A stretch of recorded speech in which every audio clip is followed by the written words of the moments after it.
Assalamualaikum warahmatullahi wabarakatuh. Selamat pagi anak-anakku yang paling Miss sayangi dan Miss banggakan. Bagaimana kabar kalian hari ini? Semoga tetap dalam keadaan sehat ya dan tetap semangat. Kembali lagi nih bersama dengan Miss Mita di pelajaran Pendidikan Agama Islam. Sebelum memulai pelajaran hari ini, yuk kita sama-sama baca basmalah. Bismillahirrahmanirrahim. Pada kesempatan kali ini, Miss Mita akan membahas 4 hal. Yang pertama, pengertian dari hadas. Yang kedua, pengertian dari bersuci. Yang ketiga, macam-macam penyebab hadas kecil. Dan yang terakhir, tata cara bersuci dari hadas kecil.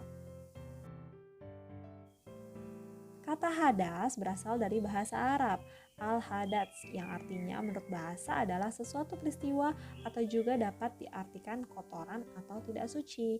Nah, hadas menurut istilah juga bisa dikatakan keadaan tidak suci bagi seseorang sehingga menjadikannya tidak sah dalam melakukan ibadah tertentu.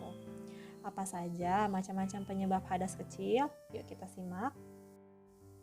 Yang pertama ada buang angin atau kentut, buang air kecil, buang air besar, atau juga bisa hilang akal yang disebabkan oleh mabuk, sakit, atau gila. Atau setelah kamu bangun dari pingsan, atau juga saat kamu bangun dari tidur yang sudah berubah posisi. Yang ketiga ada persentuhan antara kulit laki-laki dengan kulit perempuan yang bukan mahramnya. Yang terakhir, menyentuh kemaluan dengan telapak tangan bagian dalam. Nah, jika kalian melakukan salah satu di antara ini, maka kalian dalam keadaan tidak suci. Bagaimana cara kita mensucikan diri kita lagi?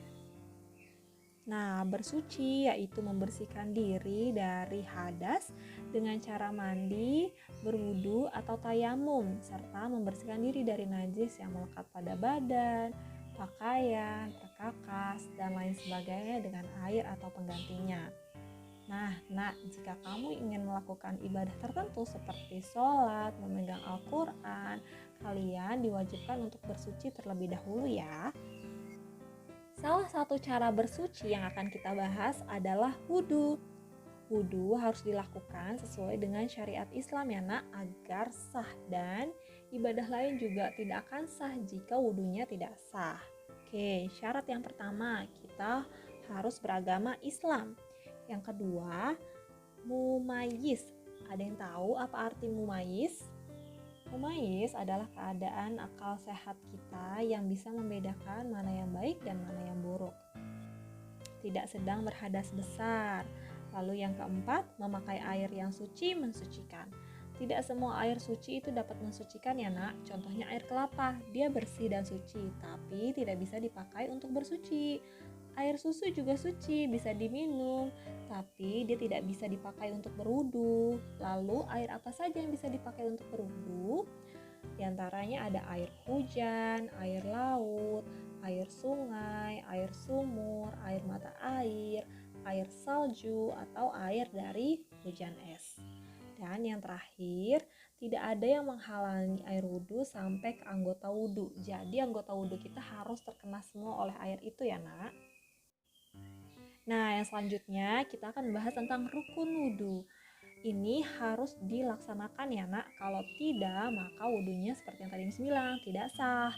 Yang pertama ada niat. Niat dibaca ketika kita membasuh muka. Yuk kita sama-sama baca niatnya. Bismillahirrahmanirrahim. Nawaitu wudu'a li rafil hadasil asghari fardhu lillahi ta'ala. Saya niat wudhu untuk menghilangkan hadas kecil karena Allah Ta'ala. Membasuh muka. Basuh muka dimulai dari di atas kening, yaitu tempat tumbuhnya rambut, kepala sampai dengan dagu. Kemudian membasuh kedua tangan. Tangannya harus dibasuh semua sampai siku. Kalau tidak kena sampai siku, nanti wudhunya tidak sah. Lalu mengusap sebagian rambut kepala, kemudian kaki kita juga dibasuh keduanya sampai ke mata kaki. Dan yang paling penting adalah terakhir, tertib, yaitu berurutan sesuai dengan aturan yang ditentukan. Kalau misalnya wudhunya ngacak, itu juga bisa dianggap tidak sah ya nak. Selanjutnya, misalkan bahas tentang tata cara berwudhu sesuai dengan sunnah-sunnah wudhu. Yang pertama adalah membaca basmalah, Bismillahirrahmanirrahim, sambil membasuh kedua telapak tangan sampai ke pergelangan tangan. Yang kedua, berkumur-kumur sebanyak 3 kali sambil membersihkan gigi. Kemudian, menghirup air lewat hidung atau disebut juga dengan istinsyaq, dan mengeluarkannya kembali atau disebut juga dengan istinsyar. Lalu membasuh wajah mulai dari tumbuhnya rambut sampai dagu sebanyak 3 kali sembari tadi niat wudhunya dibaca. Lalu membasuh kedua tangan sampai sikut dan bagian dalam lengan sampai pergelangan dalam juga. Dan usahakan selalu dahulukan bagian kanan juga basuh sela-sela jari dan dilakukan sebanyak 3 kali. Kemudian membasuh sebagian kepala. Sunnahnya dianjurkan untuk membasuh seluruh bagian kepala, baik itu kulit kepala ataupun rambut. Lalu diteruskan dengan mengusap kedua telinga bagian luar dan dalam. Dilanjutkan dengan membasuh kedua kaki sampai kedua mata kaki sebanyak 3 kali juga. Ingat ya, sela-sela jari juga harus dibersihkan. Nah, yang terakhir jangan lupa untuk membaca doa sesudah wudhu. Anak-anakku bagaimana? Sudah hafal kan doa setelah wudhu? Jika belum, yuk kita baca bersama-sama dan hafalkan ya. Asyhadu an la ilaha illallah wahdahu la syarikalah wa asyhadu anna muhammadan abduhu wa rasuluh. Allahumma ja'alni minat tawabina waj'alni minal mutatahhirina waj'alni min ibadikas sholihin.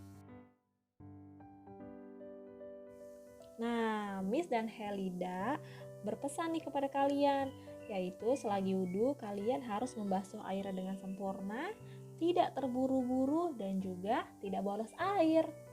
Nah, cara bersuci yang lainnya adalah dengan tayamum. Apa itu tayamum? Tayamum yaitu mengusapkan debu atau tanah yang suci pada muka dan kedua tangan sebagai pengganti wudhu atau mandi dengan beberapa syarat dan rukun tertentu. Nah, apa saja itu syaratnya? Yang pertama, sudah masuk waktu sholat tapi kita tidak bisa menemukan air. Padahal kita sudah berusaha mencari air suci namun tetap tidak menemukannya. Maka kita diperbolehkan untuk tayamum. Yang kedua, ketika kita sedang sakit. Nah, jika kita sedang sakit lalu terkena air malah justru memperparah sakit kita boleh bersuci dengan cara tayamum. Dan yang terakhir, menggunakan debu atau tanah yang suci. Nah, adapun sunnah-sunnah dari tayamum yaitu membaca basmalah, kemudian mendahulukan mengusap anggota yang bagian kanan. Sebelum kita usapkan debu ke anggota tayamum, kita juga boleh menghembuskan tanah dari kedua telapak tangan dulu agar debunya menjadi semakin tipis. Nah, bagaimana cara tayamum? Yang pertama, membaca niat.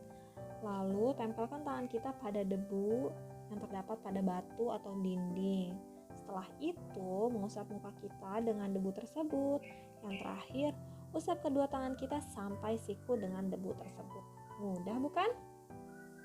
Nah, selesai deh materi hari ini. Bagaimana anak-anakku tentang materi hari ini? Miss harap dapat dipahami dengan baik ya.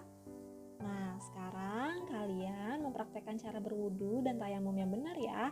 Direkam dalam bentuk video. Kemudian videonya nanti diserahkan di Google Classroom. Sekian pembelajaran dari Miss, yuk kita baca hamdalah bersama-sama. Alhamdulillahirobbil alamin. Terima kasih banyak ya, kalian sudah mau menonton video Miss dari awal sampai akhir. Miss mohon dibukakan pintu maaf ya jika masih terdapat kekurangan dalam penyampaian materinya. Semoga kalian tidak bosan ya. Sampai ketemu dengan Miss Mita lagi di video selanjutnya. Wassalamualaikum warahmatullahi wabarakatuh. Bye bye.